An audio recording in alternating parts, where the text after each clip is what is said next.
Welcome back dear students. మరి గత వీడియోలో మనము యాప్లో 9th క్లాస్ ఫస్ట్ వీడియో మనం అప్లోడ్ చేయడం జరిగింది. అంటే సెల్కి సంబంధించి. అదేవిధంగా యూట్యూబ్లో కూడా రిలీజ్ చేయడం జరిగింది. మరి ఇప్పుడు దాని కంటిన్యూషన్ ఎండోప్లాస్మిక్ రెటిక్యులం అంటే మీకు ఏం చెప్పానండి నేను? ఎండోప్లాస్మిక్ రెటిక్యులం అంటే అంతర్జీవ ద్రవ్యజాలం అని చెప్పడం మీకు జరిగింది. అవునా? మరి అంతర్జీవ ద్రవ్యజాలం గురించి మనం ఎక్స్ప్లెయిన్ చేసుకుంటూ వెళ్తున్నామండి. మరి ఇప్పుడు దానికి సంబంధించినటువంటి అంశాన్ని క్లియర్‌గా నేను ఇప్పుడు చెప్పే ప్రయత్నం చేస్తాను. దాని కంటిన్యూషన్. ఓకేనా? చూడండి ఇక్కడ ఏమి ఇచ్చాడండి టెక్స్ట్ బుక్‌లో చాలా క్లియర్‌గా మెన్షన్ చేయడం జరిగింది. మీరు జాగ్రత్తగా అబ్జర్వ్ చేయండి. ఓకే చూడండి. Thus, one function of the ER is to serve as channels for the transport of materials, especially proteins. చూడండి ఈ వీడియో చూస్తున్నటువంటి అభ్యర్థులకు ఒకటి చెప్తున్నా. తెలుగు మీడియం అభ్యర్థులు కూడా వర్రీ అవ్వాల్సిన అవసరం లేదు. ప్రతీది కూడా మీకు చెప్తూనే ఉన్నా కాబట్టి మీకు ఖచ్చితంగా కవర్ అవుతాయి ప్రతి పాయింట్ కూడా. ఇంగ్లీష్ మీడియం, తెలుగు మీడియం అందరికీ బెనిఫిట్ అవ్వాలనే ఉద్దేశంతోనే ఇలా ఇంగ్లీష్‌లో మీకు చెప్పడం జరుగుతుంది. రైట్? చూడండి ఇక్కడ ఎండోప్లాస్మిక్ రెటిక్యులం అంటే అంతర్జీవ ద్రవ్యజాలం అని మీకు చెప్పడం జరిగింది కదా! ఈ అంతర్జీవ ద్రవ్యజాలం అనేది ఏదైతే దీని యొక్క ప్రధానమైన పర్పస్ ఏంటి అంటే రైబోజోమ్‌లు తయారు చేసినటువంటి ప్రోటీన్‌లు ఏవైతే ఉన్నాయో ఆ ప్రోటీన్‌లు ట్రాన్స్‌పోర్ట్ చేయడమే దీని యొక్క ప్రధాన విధి. అదే మనకు అర్థమవుతుంది కదా! సో, దాని యొక్క మేజర్ ఫంక్షన్ ఏంటంటే ప్రోటీన్‌లను ట్రాన్స్‌పోర్ట్ చేయడమే మేజర్ ఫంక్షన్‌గా మనకు అర్థమవుతుంది. ఓకేనా? నెక్స్ట్ దీని తర్వాత చూడండి. ఆహ్, ఎక్కడెక్కడంట ప్రోటీన్ ట్రాన్స్‌పోర్ట్ అంట between various regions of the cytoplasm or between the cytoplasm and the nucleus. ఇక్కడ ఏమంటాడంటే ఎండోప్లాస్మిక్ రెటిక్యులం అంటే అంతర్జీవ ద్రవ్యజాలం అనేది ప్రోటీన్‌ని రవాణా చేస్తుంది అని చెప్పాం కదా! మరి ఈ ప్రోటీన్‌ని రవాణా చేస్తుందని చెప్పి ఎక్కడెక్కడంట? ఇన్ ద సైటోప్లాజం అంటే సైటోప్లాజం అంటే కణద్రవ్యం. కణద్రవ్యం అంటే ఏంటి? కణం తీసుకుంటే మధ్యలో కేంద్రకం, దీని చుట్టూ ఇలా ఫ్లూయిడ్ ఉంటదని చెప్పాను కదా! ఈ ఫ్లూయిడ్‌ని మనం ఏమంటాం డాట్స్ నేను ఏవైతే పెడతానో ఇది ఫ్లూయిడ్. దీన్ని సైటోప్లాజం అంటారు. ఓకేనా? ఈ సైటోప్లాజం లోపల వేరు వేరు ప్రాంతాలకి ప్రోటీన్ ట్రాన్స్‌పోర్ట్ చేయడంలో గాని, లేదా ఈ సైటోప్లాజంకి అదేవిధంగా సైటోప్లాజం అంటే కణద్రవ్యం కదా! ఇక్కడ ఉన్నటువంటి సైటోప్లాజంకి, ఇక్కడ ఉన్న న్యూక్లియస్ ఈ రెండిటికి మధ్యలో అయినా రవాణా చేసేదానికి ప్రధానంగా పాత్ర పోషిస్తా ఉంటది. ఏందంట? ఇక్కడ ఉన్నటువంటి ఎండోప్లాస్మిక్ రెటిక్యులం. నెక్స్ట్ దీని తర్వాత చూడండమ్మా. The ER also functions as a cytoplasmic framework providing a surface. మరి అంతర్జీవ ద్రవ్యజాలం అనేది ఒక ఫ్రేమ్‌వర్క్ లాగా మనకు కనబడదు. ఫ్రేమ్‌వర్క్ అంటే ఏంటండి? అంతా కలిపి ఒక నెట్‌వర్క్ సిస్టమ్‌లో పనిచేస్తా ఉంటది. ఎందుకంటే కణం లోపల ఉన్నటువంటి యాక్టివిటీస్ ఓకేనా for some of the biochemical activities కొన్ని జీవరసాయనిక చర్యలనేవి కణంలో జరుగుతాయి. Biochemical activities. ఆ యాక్టివిటీస్‌లో ప్రధాన పాత్ర పోషిస్తది. అదే విధంగా ఎండోప్లాస్మిక్ రెటిక్యులం అంతర్జీవ ద్రవ్యజాలం అనేది ఒక ఉపరితలాన్ని ఏర్పరుస్తా ఉంటది. ఎందుకంటే అన్ని యాక్టివిటీస్ జరిగేదానికి ఉపయోగపడతా ఉంటదంట. ఓకేనా. చాలా ఇంపార్టెంట్ గుర్తుపెట్టుకోండి. ఎగ్జామ్ పాయింట్ ఆఫ్ వ్యూలో అడిగే అవకాశం ఉన్నటువంటి బిట్ చెప్తున్నా చూడండి. చాలా పొటెన్స్ ఉన్నటువంటి బిట్ ఇది. రైట్ చూడండి. In the liver cells of the group of animals called vertebrates SCR plays a crucial role in detoxifying many poisons and drugs. బాబు ఇక్కడ ఈ బిట్ చాలా important. In the liver cells. Liver cells అంటే కాలేయ కణాలు. ఇక్కడ important ఏంటి liver cells అంటే కాలేయ కణాలు అన్నారు కదా! ఆ కాలేయంలో ఉన్నటువంటి కణాలకి ఉన్నటువంటి పేరు ఏంటంటే హెపటోసైట్స్ అని పిలుస్తారు. ఏమని పిలుస్తారండి? హెపటోసైట్స్ అంటే హెపటోసైట్లు అని చెప్పి మనం పిలుస్తాం. ఓకేనా? హెపటోసైట్లు అని పిలువబడుతున్నటువంటి కణాలు ఉంటాయండి. ఈ హెపటోసైట్లు అనేవి ఎక్కడ ఉంటాయంట? అంటే ఇక్కడ ఎందులో ఉంటాయని చెప్తున్నాడు వెర్టిబ్రేట్స్. వెర్టిబ్రేట్స్ అంటే ఏంటి? వెన్నుముక కలిగినటువంటి జీవులు గుర్తుపెట్టుకోండి. వెన్నుముక కలిగినటువంటి జీవులు. వెర్టిబ్రేట్స్ అంటే సకశేరుకాలు అంటారు. లేదా వెన్నుముక those organisms which possess back bone. ఓకేనా? సో వాటి వెర్టిబ్రేట్స్ అంటారు. వాటిల్లో అంటే ఉదాహరణగా మనం తీసుకోవచ్చు కదా మనలో వెన్నుముక ఉంది కదా! వెన్నుముక అంటే ఏంటి? వెర్టిబ్రల్ కాలం లేదా బ్యాక్ బోన్. బ్యాక్ బోన్ లోపల బ్యాక్ బోన్ కలిగి ఉన్నటువంటి జీవులైనటువంటి మనలో ఉన్నటువంటి కాలేయ కణాలు అంటే లివర్ సెల్స్ అనేటివి ఏవైతే ఉన్నాయో ఈ లివర్ సెల్స్‌లో యాక్చువల్‌గా మనం కణం గురించి మాట్లాడుతున్నాం కదా! మన శరీరంలో వేరు వేరు కణాలు ఉంటాయని మనం ఆల్రెడీ చదువుకున్నాం. అందులో ఉదాహరణకు కాలేయ కణాల గురించి మాట్లాడుతున్నాం. ఆ కణాల్లో ఎస్ఈఆర్. ఎస్ఈఆర్ అంటే ఏంటండి? స్మూత్ ఎండోప్లాస్మిక్ రెటిక్యులం అంటే నునుపు అంతర్జీవ ద్రవ్యజాలం అని ఎందుకంటారండి? అంతర్జీవ ద్రవ్యజాలం అంటే ఇంగ్లీష్‌లో endoplasmic reticulum.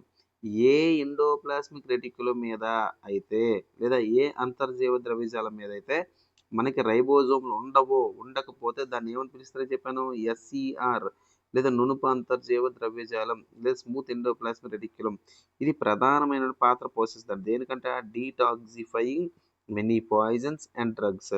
Many detoxifying many poisons, అనేక రకాల విష పదార్థాలు మన శరీరంలోకి ఎప్పుడైనా వెళితే, ఓకేనా, ఎక్కువ రకాల అంటే అనేక రకాల విష పదార్థాలు మన శరీరంలోకి వెళ్తే డీటాక్సిఫై చేస్తాయి. అంటే విషతత్వాన్ని విషతుల్యం లేకుండా నిర్జలీకరణ న్యూట్రలైజ్ చేయడంలోనే మనకి కాలేయంలో ఉన్నటువంటి ఎస్ఈఆర్ స్మూత్ ఎండోప్లాస్మిక్ రెటిక్యులం లేదా నునుపు అంతర్జీవ ద్రవ్యజాలం అని పిలుస్తున్న నిర్మాణాలు ఈ పాయిజన్స్ నిర్జలీకరణం చేయడంలో, అదేవిధంగా డ్రగ్స్ ఒక మత్తు పదార్థాలు ఏవైతే ఉన్నాయో, మత్తునిచ్చే పదార్థాలు ఏవైతే ఉన్నాయో వాటిని కూడా నిర్జలీకరణం చేయడంలోనే ప్రధాన పాత్ర పోషిస్తుందంట. అర్థమైందా?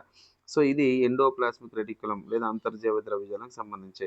ఇక్కడ మీరు చూడండి, ఎండోప్లాస్మిక్ రెటిక్యులం గురించి క్లియర్గా మెన్షన్ చేశారు కదండి. ఇక్కడ డయాగ్రామ్ ఇచ్చాడు కదా, మీరు గమనించవచ్చు. ఇగోండి, మనకి ఈ సెంటర్ ఏరియా ఏదైతే ఉందో జాగ్రత్తగా వినండి.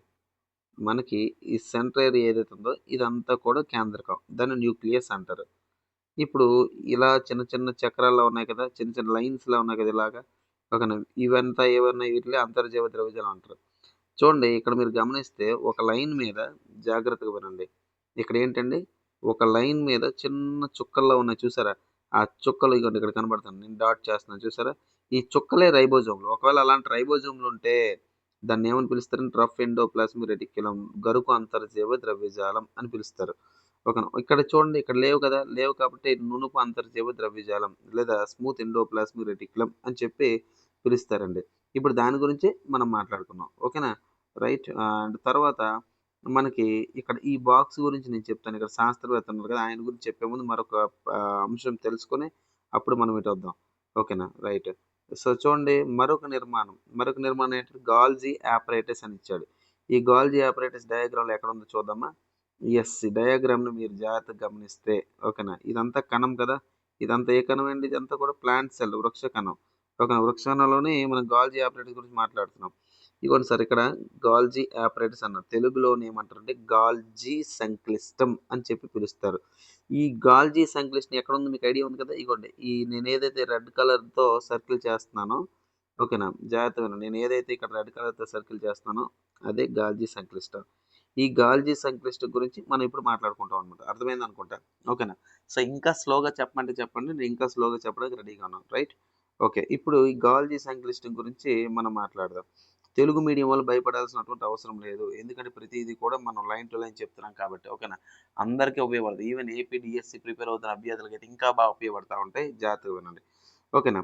సరే చూడండి, ఇక్కడ గాల్జీ ఆపరేటస్ అన్నాడు. గాల్జీ ఆపరేటస్ అంటే ఏంటి, గాల్జీ సంక్లిష్టం అని చెప్పి మనం పిలుస్తాం. ఏమని పిలుస్తామండి, గాల్జీ సంక్లిష్టం. ఇప్పుడు దీని యొక్క సమాచారాన్ని మనం తెలుసుకుందాం. చూడండి, ఇక్కడ వెరీ క్లియర్గా మెన్షన్ చేశాడండి గాల్జీ సంక్లిష్టం గురించి, ఓకేనా. సో కేర్ఫుల్గా వినండి, నేను చాలా క్లారిటీగా చెప్పే ప్రయత్నం చేస్తాను, ఓకే. చూడండి, the Golgi apparatus first described by Camillo Golgi. అయితే ఈ గాల్జీ సంక్లిష్టాన్ని మొట్టమొదటిసారి కనుక్కున్నటువంటి శాస్త్రవేత్త క్యామెల్లో గాల్గి అని పిలుస్తున్నటువంటి శాస్త్రవేత్త అంట. అయితే ఈ గాల్గి కాంప్లెక్స్ అంటే ఎలా ఉంటుందంట, consist of A system of membrane bound vesicles. ఇక్కడ మీరు ఒక మాట గుర్తించుకోవాలి, మెంబరేన్ బౌండ్ అంటే త్వచాయుతమైనటువంటి, అంటే నేను ఒక మాట చెప్పాను, కణాంగాలు లేదా సెల్ ఆర్గానెల్లిస్ చుట్టూ కూడా ఒకవేళ మెంబరేన్ ఉంది అంటే అక్కడ ఆ కణంలో కేంద్రకం చుట్టూ కూడా కేంద్రక త్వచం లేదా న్యూక్లియర్ మెంబ్రేన్ ఉంది అని అర్థం. న్యూక్లియర్ మెంబ్రేన్ ఉంది అని అంటే అర్థం ఏంటి అంటే యూకారియోటిక్ సెల్ అంటారు దాన్ని, నిజ కేంద్రక కణం అంటారు. అంటే మనం ఇప్పుడు మాట్లాడుకుంటుంది అంటే నిజ కేంద్రక కణంలో ఉన్నటువంటి ఒక కణాంగమైనటువంటి గాల్జీ సంక్లిష్టం గురించి మాట్లాడుతున్నాం. అదేంటి, మెంబ్రేన్ బౌండ్ అన్నాడు. మెంబ్రేన్ అంటే ఒక త్వచంతో కవర్ అయి ఉంటుందంట. మెంబ్రేన్ బౌండ్ వెసికల్స్ లేదా ఫ్లాట్ అండ్ సాక్స్, ఇవి ఎలా ఉంటే ఒకదాని మీద దొంతులాగా మనకి ఫ్లాట్గా కనిపిస్తూ ఉంటాయి అన్నమాట, ఓకేనా. జాగ్రత్త వినండి, ఇక్కడ ఒకదాని మీద ఒకటి కనిపిస్తూ ఉన్నాయి కదా, ఒకదాని మీద ఇదిగోండి ఇదంతా ఒకటి, ఇదంతా ఒకటి, ఇదంతా ఒకటి, ఇలా ఫ్లాట్గా కనబడతా ఉన్నాయి. ఇలా ఫ్లాట్గా ఉన్నటువంటి నిర్మాణాలను మనం ఏమని పిలుస్తామంటే సిస్టర్నే అని చెప్పి మనం పిలుస్తూ ఉంటాం. ఏమని పిలుస్తారండి, సిస్టర్నే అని చెప్పి పిలుస్తూ ఉంటారు. అయితే ఫ్లాట్గా ఉన్న వాటి గురించి మాట్లాడుతున్నాం. చూడండి, are arranged approximately parallel to each other. ఒకదానికి ఒకటి ఎదురెదురుగా అవునా గాల్జీ సంక్లిష్టం ఎలా ఉంది అక్కడ డయాగ్రామ్లో మీరు చూస్తే ఇలా ఒకదానికి ఒకటి ఎదురెదురు ఇలా కనబడతా ఉన్నాయి ఓకేనా సో ప్యారలల్గా ఒకదానికి ఒకటి ఎదురెదురుగా కనబడతా ఉన్నాయి అలా ఎదురెదురుగా ఉండి స్టాక్స్లా ఉన్నాయి స్టాక్స్ అంటే దొంతుల్లాగా ఒకదాని మీద ఒకటి ఉందన్నమాట స్టాక్స్ అంటే దొంతులు అంటారు ఓకేనా అలా కనబడుతుంది అలా ఉన్నటువంటి నిర్మాణాలు ఏమంటారు సిస్టోన్స్ అని చెప్పి పిలుస్తారు ఏమని పిలుస్తారంటే సిస్టోన్స్ అని చెప్పి పిలవడం జరుగుతుంది అయితే ఈ గాల్గి దేహం అనేది దొంతుల్లా ఉంది కదా ఒకదాని మీద పొరల వలె ఉన్నాయి కదా సో దాని గురించి మాట్లాడుతూ చూడండి these membranes often have connections with the membranes of ER and therefore constitute another portion of a complex cellular membrane system. ఈ లైన్ చాలా ఇంపార్టెంట్ ఇది ఒకదానికొకటి ప్యారలల్గా ఉంటాయని మనం చదువుకున్నాం రైటే అవి ఏంటి ఒకదాని మీద ఒకటి దొంతలాగా అంటే ఒకదాని మీద ఒక లేయర్ మెంబరైన్ ఉందని మనం చదువుకున్నాం అది కూడా రైటే అయితే ఏంటంట these membranes often have connections with the membranes of ER and ER అంటే ఏంటండి ER అంటే మీకు తెలుసు ER అంటే ఎండోప్లాస్మిక్ రెటిక్యులం లేదా దాన్ని అంతర్జీవ ద్రవ్యజాలం అంటారు మీకు తెలుసు ఏమని పిలుస్తారండి అంతర్జీవ ద్రవ్యజాలం అని చెప్పి పిలుస్తారు అంతేనే కదా సో చూడండి ఇక్కడ ఏమంటాడు these membranes often have connections with the membranes of ER endoplasmic reticulum అంతర్జీవ ద్రవ్యజాలం మీద ఉన్నటువంటి పొరల చేత ఓకేనా ఇక్కడ గాల్గి సంక్లిష్టం ఉన్నటువంటి పొరలు ఏవైతే ఉన్నాయో కనెక్షన్స్ కనెక్ట్ అయ్యి ఉంటాయి ఒకదానితో అనుబంధం కలిగి ఉంటాయంట అందువల్ల మనం ఏమని పిలుస్తుంది దేర్ ఫోర్ అందువల్ల constitute another person of a complex cellular membrane system అంటే అక్కడ ఆల్రెడీ ఎండోప్లాస్మిక్ రెటిక్యులం మీద మెంబ్రెన్ సిస్టమ్ ఎలా ఉందో దీని మీద కూడా మెంబ్రెన్ అంటే కణంలోనే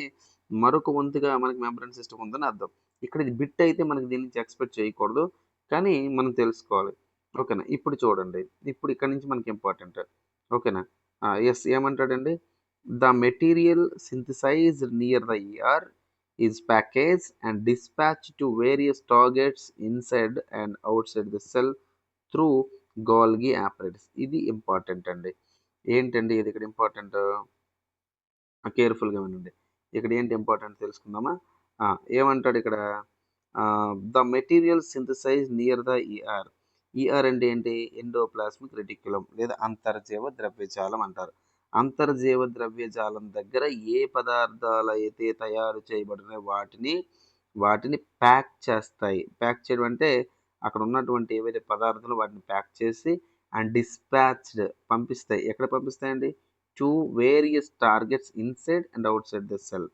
త్రూ గాల్గి ఆపరేటర్స్ ఈ గాల్జీ సంక్లిష్టం లేదా గాల్గి ఆపరేటర్స్ ద్వారా ERలో తయారైన పదార్థాలు అనేటివి ఏవైతే ఉన్నాయో వాటిని ప్యాక్ చేయడంలోని డిస్పాచ్ చేయడం ప్రధాన పాత్ర పోషిస్తుంది ఏది పోషిస్తుందండి గాల్గి ఆపరేటర్స్ లేదా గాల్జీ సంక్లిష్టం రైట్ నెక్స్ట్ చాలా ఇంపార్టెంట్ ఇక్కడ బిట్ మనం ఎక్స్పెక్ట్ చేయొచ్చు చూడండి it's functions include the storage ఇక్కడ మనకి గాల్గి సంక్లిష్టం ఏం చేస్తుంది సార్ అంటే స్టోరేజ్ చేస్తుంది నిల్వ చేస్తుంది అదేవిధంగా మోడిఫికేషన్ నిల్వ చేసినటువంటి పదార్థాల యొక్క రూపాలను మార్చగలదు అదేవిధంగా packaging of products in vesicles అంటే ఏంటి ఇలా ఉన్నాయి కదా ఒకదాని మీద ఒకటి ఉన్నాయి కదా వాటి సంచుల్లో ఉన్నాయి ఒక వెసికల్స్ అంటే సంచులు వంటి నిర్మాణాలు ఆ సంచులు వంటి నిర్మాణాలలోనే ఈ పదార్థాలను స్టోర్ చేయడంలోను మోడిఫికేషన్ చేయడంలో ప్రధాన పాత్ర పోషిస్తాయి రైట్ నెక్స్ట్ చాలా ఇంపార్టెంట్ చూడండి ఈ బిట్ చాలా ఇంపార్టెంట్ మనం ఎక్స్పెక్ట్ చేయొచ్చు ఎగ్జామ్ పాయింట్ ఆఫ్ వ్యూలో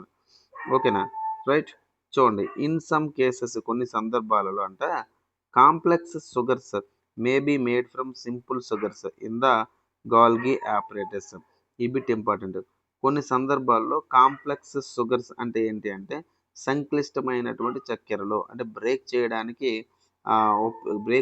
వీలు లేనటువంటి చక్కెరలు ఓకేనా అది ఎక్కడ కణం లోపల అవి ఏవైతే ఉన్నాయో చూడండి complex sugars may be made from simple sugars అంటే సింపుల్ షుగర్స్ అంటే సరళమైనటువంటి చక్కెరల నుంచి సంక్లిష్టమైనటువంటి చక్కెరలను తయారు చేయొచ్చంట దేని హెల్ప్తో గాల్జీ సంక్లిష్ట లేదా గాల్జీ ఆపరేటర్స్ యొక్క హెల్ప్తో నెక్స్ట్ చాలా ఇంపార్టెంట్ అండి ఈ బిట్ అసలు ఎక్స్పెక్టేషన్ ఖచ్చితంగా ఎక్స్పెక్ట్ చేయాలి the Golgi operators is also involved in the formation of lysosomes ఇది ఇంపార్టెంట్ గాల్గి సంక్లిష్టం అనేది ఏదైతుందో లైసోజోములు తయారవడంలోనే ప్రధాన పాత్ర పోషిస్తుంది అని చెప్పొచ్చు ఇక్కడ ఈ బిట్ మీరు వీడియో పాస్ చేసుకుని మరి నోట్స్ రాసుకోవచ్చు ఓకేనా రైట్ ఓకే ఇప్పుడు మనం ఇక్కడ బాక్స్ ఇంత విడిచిపెట్టాం కదా ముందు ఈ బాక్స్ దగ్గరకు వద్దాం ఎందుకంటే ఇది చూడండి క్యామిల్లో గాల్గి గురించి పుస్తకంలో ఎన్సీఆర్టీ పుస్తకంలో మెన్షన్ చేయడం జరిగింది 9th క్లాస్ బయాలజీ టెక్స్ట్ బుక్లో.